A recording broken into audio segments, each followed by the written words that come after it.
Hi friends. നമ്മൾ ഇന്ന് നോക്കാൻ പോകുന്ന ടോപ്പിക്ക് സോഷ്യൽ സയൻസിൻ്റെ 7ാം ക്ലാസ്സിലെ സോഷ്യൽ സയൻസിൻ്റെ സെക്കൻഡ് ചാപ്റ്ററാണ്, കച്ചവടത്തിൽ നിന്ന് അധികാരത്തിലേക്ക് എന്ന ടോപ്പിക്. ഇത് എന്താണ് നമ്മുടെ യൂറോപ്യന്മാരുടെ ഇന്ത്യയിലേക്കുള്ള വരവും അതിനുശേഷം അവർ അധികാരം എടുക്കുന്നതൊക്കെ ആയിട്ട് ബന്ധപ്പെട്ട ഏറ്റവും സ്റ്റാർട്ടിങ്ങുള്ള ചാപ്റ്ററാണ്. ഓൾറെഡി നമ്മൾ തുർക്കി കോൺസ്റ്റാന്റിനോപ്പിൾ, അതായത് തുർക്കികൾ കോൺസ്റ്റാന്റിനോപ്പിൾ കീഴടക്കിയതും അതേപോലെ ഏഷ്യയും ഈ കീഴടക്കിയത് കാരണം എന്ത് നടന്നു, ഏഷ്യയും യൂറോപ്പും തമ്മിലുള്ള കച്ചവടത്തിന് തടസ്സമായിട്ട് വന്നു. അങ്ങനെയുള്ള ഒരു തടസ്സം വന്നത് കൊണ്ടാണ് ആ പശ്ചാത്തലത്തിലാണ് ഒരു കടൽ മാർഗം ഉള്ള യാത്ര ഒരു പോസിബിലിറ്റി എത്രയാണെന്നുള്ളത് അവർ ചിന്തിക്കാൻ തുടങ്ങിയത്. അങ്ങനെയുള്ള പശ്ചാത്തലത്തിലാണ് ഇന്ത്യയിലേക്ക് കടൽ മാർഗം ഒരു വാണിജ്യപാത കണ്ടെത്താനുള്ള ശ്രമം തുടങ്ങുന്നതും ഇന്ത്യയിലേക്ക് വിദേശികൾ എത്തുന്നതും. അപ്പോൾ അതിൽ ഫസ്റ്റ് വരുന്നത് പോർച്ചുഗലിൽ നിന്ന് കോഴിക്കോടേക്ക്. പോർച്ചുഗലിൽ നിന്ന്, അതായത് 1498 മെയ് മാസത്തിൽ എന്ത് ചെയ്യാണ്, കാപ്പാട് എന്ന സ്ഥലത്ത്, കോഴിക്കോട് ഉള്ള കാപ്പാട് എന്ന സ്ഥലത്ത് വാസ്കോഡ ഗാമ കപ്പലിറങ്ങണം. അപ്പോൾ ആ ഒരു പോയിന്റ് ഞാൻ ഇവിടെ മാർക്ക് ചെയ്ത് വെച്ച പോയിന്റുകൾ മാത്രമാണ്. ഇത് വായിച്ചു നോക്കണം ഫുള്ളായിട്ട്. ആ പോയിന്റുകൾ മാത്രമേ എന്ത് ചെയ്യണ്ടോ, ഹൈലൈറ്റ് ചെയ്തത് മാത്രമേ ബൈഹാർട്ടാക്കേണ്ട ആവശ്യമുള്ളൂ. അപ്പോൾ അക്കാലത്ത്, അതായത് കോഴിക്കോട് ഇറങ്ങുമ്പോൾ, കോഴിക്കോട് ആ സമയത്ത് ഭരിച്ചിരുന്നത് സാമൂതിരി രാജാവായിരുന്നു. പക്ഷേ വാസ്കോഡ ഗാമക്ക് കച്ചവട സൗകര്യങ്ങൾ എന്ത് ചെയ്തില്ല, ഈ സാമൂതിരി രാജാവ് നൽകിയില്ല, സൗകര്യങ്ങൾ ചെയ്തു കൊടുത്തില്ല. അങ്ങനെ ചെയ്തു കൊടുക്കാത്ത കാരണം അദ്ദേഹം പിന്നെ ഇങ്ങോട്ട് പോയി, കണ്ണൂരിലേക്ക് പോയി. വാസ്കോഡ ഗാമ കണ്ണൂരിലേക്ക് പോയി. ഇനി പോർച്ചുഗീസിനെ പറ്റി പറയുകയാണെങ്കിൽ, വാസ്കോഡ ഗാമയ്ക്ക് ശേഷം അൽമേഡും അതേപോലെ അൽ ബുക്കർക്കോ തുടങ്ങിയ പോർച്ചുഗീസുകാർ എന്ത് ചെയ്തിട്ടുണ്ടായിരുന്നു, കച്ചവടത്തിനായിട്ട് ഇന്ത്യയിലേക്ക് എത്തിയിട്ടുണ്ട്. നമുക്ക് കുറച്ചുകൂടി അഡ്വാൻസ്ഡ് ആയിട്ടുള്ള ചാപ്റ്ററുകൾ നമ്മളത് പറയും. ഗോവ, ദാമൻ ദിയു എന്നിവയായിരുന്നു ഇവരുടെ പ്രധാന വാണിജ്യ കേന്ദ്രങ്ങൾ. അപ്പോൾ അത് ഇമ്പോർട്ടൻ്റ് ആയിട്ടുള്ള ഒരു പോയിന്റ് ആണ്. പോർച്ചുഗീസുകാരുടെ പ്രധാന വാണിജ്യ കേന്ദ്രങ്ങളായിരുന്നു ഗോവ, ദാമൻ ദിയു. ഗോവ, ദാമൻ ദിയു എന്ന സ്ഥലങ്ങൾ. ഇനി തൃശ്ശൂർ ജില്ലയിലെ കോട്ടപ്പുറം കോട്ടയും കണ്ണൂരിലെ സെന്റ് ആഞ്ചലോ കോട്ടയും നിർമ്മിച്ചത് പോർച്ചുഗീസുകാരാണ്. അത് വെരി ഇമ്പോർട്ടൻ്റ് ആയിട്ടുള്ള പോയിന്റ് ആണ്. കോട്ടപ്പുറം കോട്ട തൃശ്ശൂർ ജില്ലയിലാണെന്ന് ഓർത്തോക്കണം. അതേപോലെ സെന്റ് ആഞ്ചലോ കോട്ട കണ്ണൂർ ജില്ലയിലാണെന്ന് ഓർത്തോക്കണം. ഇത് രണ്ട് പോർച്ചുഗീസുകാരുടെ സംഭാവനയാണ്. ഇനി പോർച്ചുഗീസുകാരെ വിളിച്ചിരുന്ന ഒരു പേരുണ്ട്, പറങ്കികൾ എന്നാണ് പോർച്ചുഗീസുകാരെ വിളിച്ചിരുന്നത്. അതുകൂടി ഓർത്തുക. അതേപോലെ അവർ ഇങ്ങോട്ട് കൊണ്ടുവന്ന കുറച്ചധികം വിളകളുണ്ട്. ഇപ്പോൾ നമ്മുടെ നാട്ടിൽ കാണുന്ന പൈനാപ്പിൾ, പേരക്ക, പപ്പായ, വറ്റൽമുളക്, കശുവണ്ടി, പുകയില തുടങ്ങിയവയൊക്കെ ഇവിടെ നിന്ന് കൊണ്ടതാണ്, പോർച്ചുഗീസുകാരാണ് ഇവിടെ എത്തിച്ചത്. അതേപോലെ അച്ചടി യന്ത്രം പ്രചരിച്ചതും ചവിട്ട് നാടകം എന്ന കലാരൂപം വികസിപ്പിച്ചതും പോർച്ചുഗീസ് ബന്ധത്തിന്റെ ഫലമായിട്ടാണ്. അപ്പോൾ ചവിട്ട് നാടകമൊക്കെ ഇടയ്ക്ക് മുമ്പ് എന്ത് ചെയ്തിട്ടുണ്ട്, PSC എടുത്ത് ചോദിച്ചാണ് ചവിട്ട് നാടകം വികസിപ്പിച്ചത് ആരാണെന്നൊക്കെയുള്ള, ഏത് യൂറോപ്യനാണ് കൊണ്ടുവന്നെന്നുള്ളത്. അപ്പോൾ അച്ചടി യന്ത്രവും അതേപോലെ ഏത് ഓർത്തുക, ചവിട്ട് നാടകവും ഇവിടെ കൊണ്ടുവന്നത് പോർച്ചുഗീസുകാരാണ്. ഇനി അടുത്തത്, മലബാർ തീരം കേന്ദ്രീകരിച്ച് പോർച്ചുഗീസുകാർക്കെതിരെ നടന്ന ചെറുത്തുനിൽപ്പുകൾക്ക് നേതൃത്വം കൊടുത്ത ആളുകളായിരുന്നു ആര്, കുഞ്ഞാലി മരക്കാർ എന്നുള്ളത്. അപ്പോൾ കുഞ്ഞാലി മരക്കാർ എന്നുള്ളത് സാമൂതിരിയുടെ നാവികപ്പടയുടെ തലവന്മാരാണ്. സാമൂതിരി, കോഴിക്കോട് ഭരിച്ചിരുന്ന സാമൂതിരിയാണെന്ന് നമ്മൾ ഓൾറെഡി പറഞ്ഞു. അവരുടെ നാവിക തലവന്റെ പേരാണ് കുഞ്ഞാലി മരക്കാർ എന്നുള്ളത്. ആ കുഞ്ഞാലി മരക്കാരാണ് എന്ത് ചെയ്തത്, മലബാർ കേന്ദ്രീകരിച്ചിട്ട് പോർച്ചുഗീസുകാർക്കെതിരെ എന്ത് ചെയ്തത്, ചെറുത്തുനിൽപ്പ് നടത്തിയത്. ഇനി അടുത്തത് രണ്ടാമത്തെ ഡച്ച്. നമ്മൾ ഓൾറെഡി പോർച്ചുഗീസുകാർ പറഞ്ഞു, ഇനി ഡച്ചാണ്. അപ്പോൾ ഡച്ചുകാർ കൊച്ചി, കൊല്ലം എന്നിവയായിരുന്നു ഇവരുടെ പ്രധാന വാണിജ്യ കേന്ദ്രങ്ങൾ. അപ്പോൾ ഡച്ചുകാരുടെ ഇന്ത്യയിലെ മെയിനായിട്ടുള്ള വാണിജ്യ കേന്ദ്രങ്ങൾ നടന്നത് കൊച്ചിയും അതേപോലെ കൊല്ലവുമായിരുന്നു. ഇനി നമ്മുടെ നാട്ടിലെ ഔഷധ സസ്യങ്ങളെ പറ്റി പരാമർശിക്കുന്ന ഹോർത്തൂസ് മലബാറിക്കസ് എന്ന പുസ്തകം തയ്യാറാക്കാൻ മുൻകൈ എടുത്തത് ഡച്ചുകാരനായിട്ടുള്ള വാൻ റീഡ് ആണ്. ഇത് വെരി ഇമ്പോർട്ടൻ്റ് ആയിട്ടുള്ള പോയിന്റ് ആണ്. ഹോർത്തൂസ് മലബാറിക്കോസ് ആരാണ്, ഡച്ചുകാരനായിട്ടുള്ള വാൻ റീഡ് ആണ് എന്ത് ചെയ്തത്, തയ്യാറാക്കിയത്. അതിന് അദ്ദേഹത്തെ സഹായിച്ച, അതായത് ഡച്ച് ഗവർണറായിരുന്നു ഇദ്ദേഹം. ആ ഡച്ച് ഗവർണറായിരുന്ന ഇദ്ദേഹത്തെ ഇതിനു വേണ്ടി സഹായിച്ച മലയാളിയാണ് ആര്, ഇട്ടി അച്യുതൻ വൈദ്യർ. അത് ആ രണ്ട് പേരുകൾ എന്ത് ചെയ്യാം, ഒന്ന് ഓർത്തുക്കുക. ഡച്ചുകാരനാണെന്നുള്ളതും എന്ത് ചെയ്യണം, ഡച്ചുകാരുടെ സംഭാവനയാണ് ഹോർത്തൂസ് മലബാറിക്കസ് എന്ന് ഓർത്തുവെക്കണം. ഇനി തിരുവിതാംകൂറിൽ, അതായത് തിരുവിതാംകൂറിൽ രാജാവായിട്ടുള്ള, ആ സമയത്ത് രാജാവായിട്ടുള്ള മാർത്താണ്ഡവർമ്മയുമായിട്ട് ഡച്ചുകാരൻ എന്ത് ചെയ്തിട്ടുണ്ടായി, ഒരു യുദ്ധം ചെയ്യുന്നുണ്ടായിരുന്നു. അത് 1741 എന്ത് ചെയ്യുന്നത്, ആ യുദ്ധം നടക്കുന്നത്. അപ്പോൾ ആ കുളച്ചൽ വെട്ടി നടത്തുകൊണ്ട് കുളച്ചൽ യുദ്ധം എന്നാണ് അറിയപ്പെട്ടത്. 1741 കുളച്ചൽ യുദ്ധം ആരൊക്കെ തമ്മിലാണ് ഏറ്റുമുട്ടിയത് എന്നൊക്കെ ചോദിക്കാറുണ്ട്. ഡച്ചുകാരും ആരാണ്, മാർത്താണ്ഡവർമ്മയും, തിരുവിതാംകൂറിലെ രാജാവായിട്ടുള്ള മാർത്താണ്ഡവർമ്മയുമാണ് എന്ത് ചെയ്ത് ഏറ്റുമുട്ടിയത്. ഈ യുദ്ധത്തിൽ എന്ത് ചെയ്തു, ഡച്ചുകാരെ പരാജയപ്പെടുകയാണ് ചെയ്യുന്നുണ്ടായത്.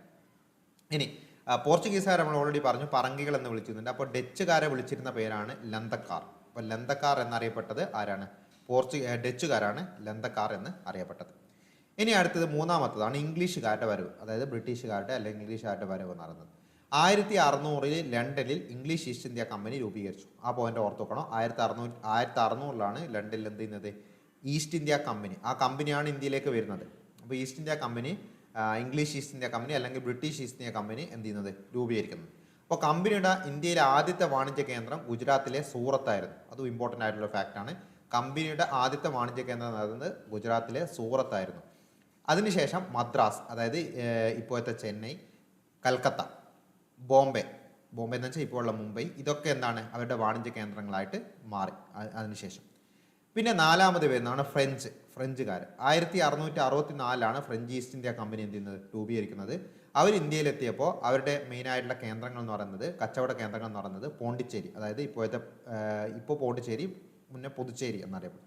അപ്പോൾ മാഹി, അതേപോലെ കാരയ്ക്കൽ, പോണ്ടിച്ചേരി അല്ലെങ്കിൽ പുതുച്ചേരി, മാഹി, കാരയ്ക്കൽ തുടങ്ങിയവയായിരുന്നു ഫ്രഞ്ചുകാരുടെ മെയിനായിട്ടുള്ള കച്ചവട കേന്ദ്രങ്ങൾ. ഇനി അവരുടെ പ്രവർത്തനങ്ങളുടെ ആസ്ഥാനം എവിടെയായിരുന്നു, പോണ്ടിച്ചേരി ആയിരുന്നു. അവരുടെ പ്രവർത്തനങ്ങളുടെ ആസ്ഥാനം അല്ലെങ്കിൽ ഹെഡ് ക്വാർട്ടേഴ്സ് എന്ന് പറയുന്നത് പോണ്ടിച്ചേരി ആയിരുന്നു. ഇനി അടുത്ത കച്ചവട ആധിപത്യത്തിനായുള്ള മത്സരം. അപ്പോൾ ഇത്രയും നമ്മൾ 4 ടീമുകളെ പറഞ്ഞു. അതായത് യൂറോപ്യന്മാരിൽ ആരൊക്കെ വന്നു, പോർച്ചുഗീസുകാർ വന്നു, ഡച്ചുകാർ വന്നു, ഇംഗ്ലീഷുകാർ വന്നു, ഫ്രഞ്ചുകാർ വന്നു. അപ്പോൾ ഇങ്ങനെ ഇവരൊക്കെ തമ്മിൽ എന്ത് ചെയ്തു, അവർ തമ്മിൽ തന്നെ കച്ചവടത്തിന് ആധിപത്യം കിട്ടാൻ വേണ്ടിയിട്ട് പരസ്പരം മത്സരം നടക്കാൻ തുടങ്ങി. അങ്ങനെ പോർച്ചുഗീസുകാരും ഡച്ചുകാരും തുടക്കത്തിലെ പരാജയപ്പെട്ടു. അപ്പോൾ പോർച്ചുഗീസുകാരും ഡച്ചുകാരും തുടക്കത്തിലെ പരാജയപ്പെട്ടു. പിന്നീട് ഇംഗ്ലീഷുകാരും ആയ മത്സരം ഫ്രഞ്ചുകാരും തമ്മിലായി മത്സരം. ഇവർ തമ്മിൽ നടത്തിയ മത്സരത്തെ കർണാട്ടിക് യുദ്ധങ്ങൾ, അതായത് ഇവർ ഏറ്റുമുട്ടിയത് കർണാട്ടിക് യുദ്ധങ്ങൾ ആരൊക്കെ തമ്മിലാണെന്ന് ചോദിക്കാറുണ്ട്. ഫ്രഞ്ചുകാരും ഇംഗ്ലീഷുകാരും തമ്മിൽ ഏറ്റുമുട്ടിയ യുദ്ധങ്ങളാണ് ഇത്, കർണാട്ടിക് യുദ്ധങ്ങൾ. ആ കർണാട്ടിക് യുദ്ധത്തിൽ ആര് പരാജയപ്പെടും, ഫ്രഞ്ചുകാർ പരാജയപ്പെടും. അതോടെയാണ് എന്ത് ചെയ്യുന്നത്, ബ്രിട്ടീഷ് ഈസ്റ്റ് ഇന്ത്യ കമ്പനി അല്ലെങ്കിൽ ഇംഗ്ലീഷ് ഈസ്റ്റ് ഇന്ത്യ കമ്പനി അധികാരത്തിലേക്ക് വരുന്നത്. ഇനി ഇംഗ്ലീഷ് ഈസ്റ്റ് ഇന്ത്യ കമ്പനിയുടെ അടുത്ത ലക്ഷ്യം അധികാരം നേടുക എന്നതായിരുന്നു. അതായത് ഓൾറെഡി അവർക്ക് എന്ത് ചെയ്തു, കച്ചവടത്തിൽ ആധിപത്യം കിട്ടി. ഇനി അധികാരം കൂടി കിട്ടിക്കഴിഞ്ഞാൽ അവർക്ക് എന്ത് ചെയ്യാം, നികുതി അതേപോലെയുള്ള കാര്യങ്ങളിലേക്കൊക്കെ നീങ്ങാം, അവർക്ക് കൂടുതൽ കൺട്രോൾ കിട്ടും. അങ്ങനെ ബംഗാളിലായിരുന്നു കമ്പനി ആദ്യമായിട്ട് അധികാരം നേടിയത്. അപ്പോൾ ആദ്യമായിട്ട് കമ്പനി അധികാരം നേടിയത് എവിടെയായിരുന്നു, ബംഗാളിലായിരുന്നു. ആ ബംഗാളിലെ അധികാരം പിടിച്ചെടുക്കാൻ കമ്പനിയെ പ്രേരിപ്പിച്ച ഒരു ഘടകമുണ്ട്. അതായത് അവിടുത്തെ കാർഷിക സമൃദ്ധിയും കച്ചവട സൗകര്യങ്ങളുമാണ് ബംഗാളിൽ അധികാരം നേടാൻ എന്ത് ചെയ്തത്, കമ്പനിയെ പ്രേരിപ്പിച്ചത്. അതുപോലെ 1757 ബംഗാളിലെ നവാബായിരുന്ന സിറാജുദ്ദൗളയെ പ്ലാസി യുദ്ധത്തിൽ ബ്രിട്ടീഷുകാർ എന്ത് ചെയ്തു, പരാജയപ്പെടുത്തുകയും ചെയ്തു. അപ്പോൾ 1757 ഒന്ന് ഓർത്ത് നോക്കണം. 1757 പ്ലാസി യുദ്ധത്തിൽ ഏറ്റുമുട്ടിയത് സിറാജുദ്ദൗളയും അതേപോലെ ബംഗാളിലെ നവാബായിരുന്നു കേട്ടോ ഈ സിറാജുദ്ദൗളയും അതേപോലെ ബ്രിട്ടീഷ് ഈസ്റ്റ് ഇന്ത്യ കമ്പനിയായിരുന്നു ഏറ്റുമുട്ടിയത്. അതൊന്ന് ഓർത്ത് നോക്കണം. ഇനി 1764 ബക്സാർ യുദ്ധം വിജയിച്ചതോടെ ബംഗാൾ എന്ത് ചെയ്തു, കമ്പനിയുടെ ഭരണത്തിന്റെ കീഴിലായി. അപ്പോൾ 1757 പ്ലാസി യുദ്ധം, അതേപോലെ 1764 ബാറ്റിൽ ഓഫ് ബക്സാർ അല്ലെങ്കിൽ ബക്സാർ യുദ്ധമാണ് നടക്കുന്നത്. അതിൽ രണ്ടിലും ആര് ജയിക്കും, ബ്രിട്ടീഷുകാർ ജയിക്കും. ഇനി നമ്മൾ നേരത്തെ ഒരു ഫാക്ട് പറഞ്ഞിട്ടുണ്ടായിരുന്നു, ഇംഗ്ലീഷുകാരും ഫ്രഞ്ചുകാരും തമ്മിൽ എന്ത് ചെയ്യുന്ന കുറേ യുദ്ധങ്ങൾ നടന്നിട്ടുണ്ട്, അതായത് കർണാട്ടിക് യുദ്ധങ്ങൾ. ഇതിൽ യുദ്ധങ്ങളുടെ പ്രധാന വേദി തമിഴ്നാടിൻ്റെ ഭൂരിപക്ഷ മേഖലകൾ ഉൾപ്പെടുന്ന കർണാട്ടിക് പ്രദേശങ്ങളായിരുന്നു. അതുകൊണ്ടാണ് തമിഴ്നാട്ടിലാണ് മെയിനായിട്ട് എന്ത് ചെയ്തത്, ഇവർ യുദ്ധങ്ങൾ കേന്ദ്രീകരിച്ച് നടന്നത്. ജസ്റ്റ് ഒരു പോയിന്റാണ്, ജസ്റ്റ് ഓർത്ത് വെച്ചാൽ മതി. ഇനി പ്ലാസി യുദ്ധവും ബക്സാറും അതുമായിട്ട് ബന്ധപ്പെട്ട ജസ്റ്റ് കുറച്ച് ഫാക്ടറാണ് പറഞ്ഞത്. പ്ലാസി നമ്മൾ ഓൾറെഡി പറഞ്ഞു, 1757 പ്ലാസി വരുന്നത്, 1757 സിറാജുദ്ദൗളയുടെ സൈന്യാധിപനായിരുന്ന മിർ ജാഫറുമായി ബ്രിട്ടീഷ് സൈന്യാധിപനായിരുന്ന റോബർട്ട് ക്ലൈവ് ഉണ്ടാക്കിയ രഹസ്യ ധാരണയിലൂടെയാണ് എന്ത് ചെയ്യുന്നത്, പ്ലാസി യുദ്ധത്തിൽ ബ്രിട്ടീഷുകാർ വിജയിക്കുന്നത്. അപ്പോൾ ബ്രിട്ടീഷുകാർ വിജയിക്കാനുള്ള മെയിനായിട്ടുള്ള കാരണം ഈ സിറാജുദ്ദൗളയുടെ സൈന്യാധിപനായിട്ടുള്ള മിർ ജാഫർ എന്ത് ചെയ്യാണ്, അദ്ദേഹത്തെ ചതിക്കുകയാണ് ചെയ്യുന്നത്. അങ്ങനെയാണ് എന്ത് ചെയ്യുന്നത്, റോബർട്ട് ക്ലൈവ്, അതായത് ബ്രിട്ടീഷുകാരുടെ സൈന്യാധിപനായിട്ടുള്ള റോബർട്ട് ക്ലൈവ് വിജയിക്കുന്നത്. ഇനി 1764 ബക്സാർ ഞാൻ ഓൾറെഡി പറഞ്ഞു. ബക്സാറിൽ 1764 ബ്രിട്ടീഷുകാർ ജയിക്കുകയാണ്. ഇനി ഇതിൽ തന്നെ ഷാ ആലം രണ്ടാമൻ, അതായത് അന്നത്തെ മുഗൾ ചക്രവർത്തിയാണ് ഷാ ആലം രണ്ടാമൻ, ഷുജാ ഉദ്ദൗള, അതായത് അവധിലെ നവാബായിരുന്നു, അതേപോലെ മിർ കാസിം മുൻ ബംഗാൾ നവാബായിരുന്നു, എന്നിവരുടെ സംയുക്ത സൈന്യത്തെയാണ് എന്ത് ചെയ്യുന്നത്, ബ്രിട്ടീഷുകാർ ബക്സാറിൽ പരാജയപ്പെടുത്തിയത്. അപ്പോൾ ബക്സാറിലെ കേസാണ് ഈ രണ്ടാമത്തെ കേസിൽ പറയുന്നത്. ബക്സാറിൽ പരാജയപ്പെടുത്തുന്ന ഒരു എന്താണ്, സഖ്യകക്ഷിയാണ്. ഷാ ആലം രണ്ടാമനുണ്ട്, ഷുജാഉദ്ദൗള ഉണ്ട്, മിർ കാസിം ഉണ്ട്. ഇവരുടെ സംയുക്ത സൈന്യത്തെയാണ് എന്ത് ചെയ്യുന്നത്, ബ്രിട്ടീഷുകാർ പരാജയപ്പെടുത്തുന്നത്. എന്നാൽ 1757 പ്ലാസിയിൽ ഒരാൾ മാത്രമായിരുന്നു, സിറാജ് ദൗളയെ മാത്രമായിരുന്നു എന്ത് ചെയ്യുന്നത്, പരാജയപ്പെടുത്തിയത്. അടുത്തത് ആധിപത്യം വ്യാപിക്കുന്നു. അതായത് ആധിപത്യം വ്യാപിക്കുന്നു എന്ന് വെച്ചാൽ അത് എന്താണ്, തെക്കേ ഇന്ത്യയിലേക്ക് കൂടി വരുവാണ്, ദക്ഷിണേന്ത്യയിലേക്ക് കൂടി വരുവാണ്. അപ്പോൾ ദക്ഷിണേന്ത്യയിലെ പ്രധാന നാട്ടുരാജ്യമായിരുന്നു മൈസൂർ. അപ്പം ഹൈദർ അലിയുടെയും ടിപ്പു സുൽത്താൻ്റെയും നേതൃത്വത്തിൽ മൈസൂർ വലിയൊരു ശക്തിയായിരുന്നു, പ്രബല ശക്തിയായിട്ട് മാറിയിട്ടുണ്ടായിരുന്നു. മൈസൂറിൻ്റെ ആധിപത്യം മലബാറിലേക്ക് കൂടി വ്യാപിച്ചിരുന്നു. അപ്പോൾ മലബാർ ഏതിൻ്റെ കീഴിലായിരുന്നു എന്ന് ചോദിച്ചാൽ മൈസൂറിൻ്റെ കീഴിലായിരുന്നു ആദ്യം ഉണ്ടായിരുന്നത്. ബ്രിട്ടീഷുകാരുടെ മലബാറിലെ കച്ചവടത്തിന് ഇതെന്ത് ചെയ്തു, ഒരു തടസ്സമായി. ബ്രിട്ടീഷുകാർക്ക് മലബാറിലെ കച്ചവടത്തിന് ഈ മൈസൂറിൻ്റെ ആധിപത്യം എന്ത് ചെയ്തു, ഒരു തടസ്സമായിട്ട് വന്നു. ഫ്രഞ്ചുകാരുമായിട്ട് ടിപ്പു സുൽത്താന് നല്ല സൗഹൃദ ബന്ധം ഉണ്ടായിരുന്നു. അതും എന്ത് ചെയ്തു, ബ്രിട്ടീഷുകാരെ മൈസൂർ കീഴടക്കാൻ പ്രേരിപ്പിക്കാൻ ഒരു കാരണമായിട്ട് മാറി. അത് ബ്രിട്ടീഷുകാർക്കെതിരെ ധീരമായി പോരാടിയ ടിപ്പു സുൽത്താൻ നാലാമത്തെ മൈസൂർ യുദ്ധം, 4 മൈസൂർ യുദ്ധങ്ങളാണ് നടന്നത്. 4ാമത്തെ മൈസൂർ യുദ്ധത്തിൽ എന്ത് ചെയ്തു, ടിപ്പു സുൽത്താൻ മരിച്ചു. അങ്ങനെ മൈസൂർ യുദ്ധങ്ങളിൽ മലബാർ, കൂർഗ് എന്നീ പ്രദേശങ്ങൾ ബ്രിട്ടീഷ് ആധിപത്യത്തിലായി. മൈസൂർ യുദ്ധങ്ങളിലൂടെയാണ് മലബാറും അതേപോലെ കൂർഗും ബ്രിട്ടീഷുകാരുടെ ആധിപത്യത്തിലേക്ക് വരുന്നത്. ഇനി ശ്രീരംഗപട്ടണ ഉടമ്പടി, ഇത് വെരി ഇമ്പോർട്ടൻ്റ് ആണ്, നല്ല ഇമ്പോർട്ടൻ്റ് ആണ്. ശ്രീരംഗപട്ടണ ഉടമ്പടിയെ പറ്റി പറയുകയാണ്. മൈസൂരിൽ ആധിപത്യം സ്ഥാപിക്കാൻ ബ്രിട്ടീഷുകാർ 4 യുദ്ധങ്ങൾ നടത്തേണ്ടി വന്നു. അങ്ങനെ 3ാം മൈസൂർ യുദ്ധത്തിന് ശേഷം ടിപ്പു സുൽത്താനുമായിട്ട് എന്ത് ചെയ്തോ, ശ്രീരംഗപട്ടണത്തിൽ വെച്ചിട്ട് ഒരു ഉടമ്പടി ഉണ്ടാക്കും ബ്രിട്ടീഷുകാർ. അതാണ് ശ്രീരംഗപട്ടണ ഉടമ്പടി എന്ന് അറിയപ്പെടുന്നത്. ആ ശ്രീരംഗപട്ടണ ഉടമ്പടി അനുസരിച്ചിട്ടാണ് എന്ത് ചെയ്യുന്നത്, മലബാർ ബ്രിട്ടീഷുകാർക്ക് ലഭിച്ചത്. അപ്പോൾ മലബാർ ബ്രിട്ടീഷുകാർക്ക് ലഭിക്കാനുണ്ടായ ഉടമ്പടി ഏതാണെന്ന് ചോദിച്ചാൽ ശ്രീരംഗപട്ടണ ഉടമ്പടിയാണ്. ശ്രീരംഗപട്ടണ ഉടമ്പടി ആരൊക്കെ തമ്മിലാണെന്ന് വെച്ചാൽ അത് ടിപ്പു സുൽത്താനും അതേപോലെ ബ്രിട്ടീഷുകാരാണ്, ബ്രിട്ടീഷ് ഈസ്റ്റ് ഇന്ത്യ കമ്പനിയുമായിട്ടാണ്. അതിൽ ഓർത്തുകൊണ്ടെന്ന് 3ാം മൈസൂർ യുദ്ധത്തിന് ശേഷമാണ് ടിപ്പു സുൽത്താനായിട്ട് ഈ ഉടമ്പടി വെക്കുന്നത്. 4ാം മൈസൂർ യുദ്ധത്തോടെ ടിപ്പു സുൽത്താൻ എന്ത് ചെയ്തു, കൊല്ലപ്പെടുകയാണ് ചെയ്യുന്നത്, അല്ലെ മരിക്കുകയാണ് ചെയ്യുന്നത്. ഇനി അടുത്തതിൽ മറാത്ത പ്രദേശമായിരുന്നു ബ്രിട്ടീഷുകാരുടെ അടുത്ത ലക്ഷ്യം. അപ്പോൾ മൈസൂർ കീഴടക്കിയ ശേഷം പിന്നെ എന്താണ്, മറാത്ത കീഴടക്കാനാണ് അവരെന്ത് ചെയ്തത്, അവരെ പ്രേരിപ്പിച്ചത്. ഇനി വെല്ലസ്ലി പ്രഭു നടപ്പിലാക്കിയ സൈനിക സഹായ വ്യവസ്ഥ, അതേപോലെ ഡൽഹൌസി പ്രഭു കൊണ്ടുവന്ന ദത്തവകാശ നിരോധന നിയമം എന്നിവ നാട്ടുരാജ്യങ്ങളെ വരുതിയിലാക്കുന്നതിൽ പ്രധാന പങ്ക് വഹിച്ചു. അപ്പോൾ സൈനിക സഹായ വ്യവസ്ഥ എന്ന് പറഞ്ഞു കഴിഞ്ഞാൽ ഒരു സൈന്യത്തെ, ബ്രിട്ടീഷുകാരുടെ ഒരു സൈന്യത്തെ ഒരു നാട്ടിൽ അവർ കീപ്പ് ചെയ്യുകയാണെങ്കിൽ അവർക്കുള്ള ചിലവുകളൊക്കെ ആ നാട്ടുരാജ്യം കൊടുക്കുക എന്നുള്ള അവസ്ഥയിൽ കുറേ വ്യവസ്ഥകൾ വെക്കുകയാണ് ചെയ്യുന്നത്. അവർക്ക് പിന്നെ യുദ്ധം ചെയ്യാനും വേറെ നാട്ടുരാജ്യങ്ങളോട് യുദ്ധം ചെയ്യാനും എന്നുള്ള എന്ത് ചെയ്തു, ആ ഒരു സ്വാതന്ത്ര്യം നഷ്ടപ്പെട്ടു. ദത്താവകാശ നിരോധനം എന്ന് പറയുന്നത് കുട്ടികളില്ലാത്ത നാട്ടുരാജ്യങ്ങൾക്ക് എന്ത് ചെയ്യാൻ പറ്റില്ല, ആ രാജാവിന് വേറെ കുട്ടികളെ ദത്ത് എടുക്കാനുള്ള അവകാശം എന്ത് ചെയ്തു, നിരോധിച്ചു.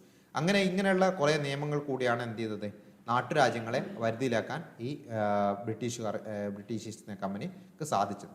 അപ്പോൾ സൈനിക സഹായ വ്യവസ്ഥയിൽ ഹൈദരാബാദ്, അതേപോലെ തഞ്ചാവൂർ, ഇൻഡോർ തുടങ്ങിയ നാട്ടുരാജ്യങ്ങൾ എന്ത് ചെയ്തു, ഒപ്പുവെച്ചിട്ടുണ്ടായിരുന്നു സൈനിക സഹായ വ്യവസ്ഥയിൽ. അതേപോലെ ദത്താവകാശ നിരോധന നിയമത്തിലൂടെ സാമ്പൽപൂർ, സത്താറ, ഉദയ്പൂർ, ഝാൻസി, നാഗ്പൂർ എന്നീ നാട്ടുരാജ്യങ്ങളും ബ്രിട്ടീഷുകാർ എന്ത് ചെയ്തു, പിടിച്ചെടുത്തു. അപ്പോൾ ദത്താവകാശ നിരോധന നിയമപ്രകാരം പിടിച്ചെടുത്ത നാട്ടുരാജ്യങ്ങൾ ഏതൊക്കെയാണെന്നൊക്കെ ചോദിക്കാം. അപ്പോൾ സത്താറൊക്കെ ഇമ്പോർട്ടൻ്റ് ആണ്. സത്താറയും സാമ്പൽപൂർ, ഉദയ്പൂർ, ഝാൻസി, നാഗ്പൂർ, ഇത് എന്ത് ചെയ്യുക, ആ പേരുകളൊക്കെ ഒന്ന് ഓർത്ത് നോക്കുക. അപ്പോൾ ഇത്രയാണ് ഇതിൽ അവരുടെ ഏറ്റവും ബേസിക് ആയിട്ടുള്ള കാര്യങ്ങൾ ഇതിൽ പറയുന്നത്. ഇതിൽ തൊട്ട് മുമ്പ് പറഞ്ഞതിൽ സൈനിക സഹായ വ്യവസ്ഥ വെല്ലസ്ലി പ്രഭുവാണെന്ന് ഓർത്ത് നോക്കണം, ഇമ്പോർട്ടൻ്റ് ആണ്. അതേപോലെ ഡൽഹൌസി പ്രഭു നടപ്പിലാക്കിയതാണ് ദത്താവകാശ നിരോധന നിയമം. ആ പേരുകൾ എന്ത് ചെയ്യണം, നിർബന്ധമായിട്ട് ഓർത്ത് നോക്കണം. ഇങ്ങനെയുള്ള പല പോളിസികളിലൂടെ 1757 മുതലുള്ള ഏകദേശ കേസാണ് നമ്മൾ പറഞ്ഞത്. 1757 മുതൽ 1857 ആകുമ്പോഴേക്കും എന്ത് ചെയ്തു, ഇന്ത്യയുടെ ഭൂരിഭാഗം പ്രദേശങ്ങളും ബ്രിട്ടീഷുകാരുടെ അധീനതയിൽ ആയിട്ട് കഴിഞ്ഞിട്ടുണ്ടായിരുന്നു.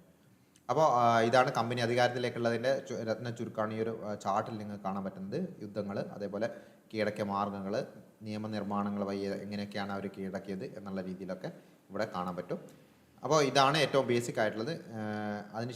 ഇതിന് ശേഷം വരുന്നത് മോഡേൺ ഇന്ത്യ ആയിട്ട് ബന്ധപ്പെട്ട കാര്യങ്ങളാണ്.